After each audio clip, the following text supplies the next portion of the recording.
ನಮಸ್ಕಾರ ಸ್ನೇಹಿತರೆ, ನಾನು ನಿಮ್ಮ ಹಿಮಪಯಣಿಗ. ಇವಾಗ ನಾವು ಇರೋದು ದೇವಭೂಮಿ ಅಂತ ಹೆಸರಿದೆಯಲ್ಲ, ಉತ್ತರಾಖಂಡ. ಆ ಜಾಗದಲ್ಲಿ ಇದ್ದೀವಿ. ಅದರಲ್ಲೂ ಮಾಣ್ ಅಂತ ಒಂದು ವಿಲೇಜ್, ಸುಮಾರು ಒಂದು 8,000 ಅಡಿ ಎತ್ತರದಲ್ಲಿರೋಂಥ ಈ ವಿಲೇಜಲ್ಲಿ, ಈ ಹಳ್ಳಿಯ ಮೇಲ್ಭಾಗದಲ್ಲಿ ಇದು ಲಾಟ್ ದೇವತಾ ಅಂತ. ಇದು ಪಾರ್ವತಿ ಮಾತೆಯ ತಮ್ಮನ ದೇವಸ್ಥಾನ. ಈ ಲಾಟ್ ದೇವತಾ ಏನಿದೆ, ಈ ದೇವತೆ ಒಂದು ವಶೀಕರಣ ಗೊತ್ತಿದ್ದಂತಹ ದೇವತೆ. ಈ ಲೋಹಾಸುರ್ ಅಂತ ಒಬ್ಬ ರಾಕ್ಷಸ, ಲೋಹಾಸುರ್ ರಾಕ್ಷಸ ನಂದಾದೇವಿಯ ಮೇಲೆ ಕಣ್ಣು ಹಾಕಿದ್ನಂತೆ. ಆಗ ಅವನನ್ನು ವಶೀಕರಣ ಮಾಡಿ ಅವನ ಮನಸ್ಸನ್ನ ಸೆಳೆದದ್ದು ಈ ಲಾಟ್ ದೇವತ. ಈತ ಆ ವಶೀಕರಣ ಮಾಡಿ ಅವನನ್ನ ಸೆಳೆದು ಅವನನ್ನ ಈ ನಂದಾದೇವಿ ಯುದ್ಧದಲ್ಲಿ ಕೊಲ್ಲೋದಕ್ಕೆ ಸಾಧ್ಯ ಮಾಡಿಕೊಟ್ಟಿದ್ದಂತಹ ಈ ಲಾಟ ದೇವತ.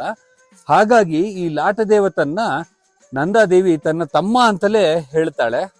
ನೀನ್ ನನ್ನ ತಮ್ಮ ಇದ್ದ ಹಾಗೆ ಅಂತ ಹೇಳಿ, ಆಮೇಲೆ ನಿನ್ನನ್ನ ಯಾರೇ ಬಂದು ಇಲ್ಲಿ ಏನೇ ಕೇಳ್ಕೊಂಡ್ರು ನೇರ ನನ್ನನ್ನೇ ಕೇಳಿದಷ್ಟು ಶಕ್ತಿ ಇರುತ್ತೆ ಅವ್ರಿಗೆ. ನೇರವಾಗಿ ನಾನು ಆಶೀರ್ವಾದ ಮಾಡ್ತೀನಿ, ಯಾರೇ ಬಂದು ನಿನ್ನ ಏನ್ ಬೇಕಾದ್ರೂ ಕೇಳ್ಕೊಳ್ಳಿ, ನಾನು ಆಶೀರ್ವಾದ ಮಾಡ್ತೀನಿ ಅಂತ ನಂದಾದೇವಿ, ಸ್ವಯಂ ಪಾರ್ವತಿ ದೇವಿ ಹೇಳ್ತಾಳೆ ಈ ಲಾಟ್ ದೇವತಾಗೆ.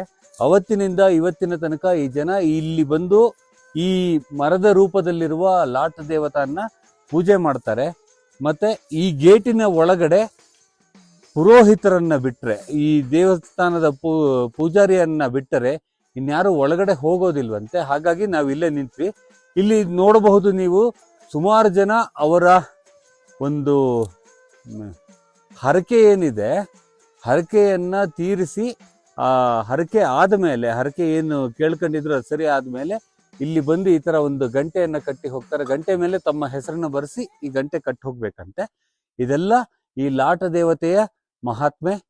ಜೈ ಲಾಟ ದೇವತಾ. ನಮಗೂ ಆಶೀರ್ವಾದ ಮಾಡಪ್ಪ, ಕರ್ನಾಟಕದವ್ರಿಗೆ ಒಳ್ಳೇದ್ ಮಾಡಪ್ಪ.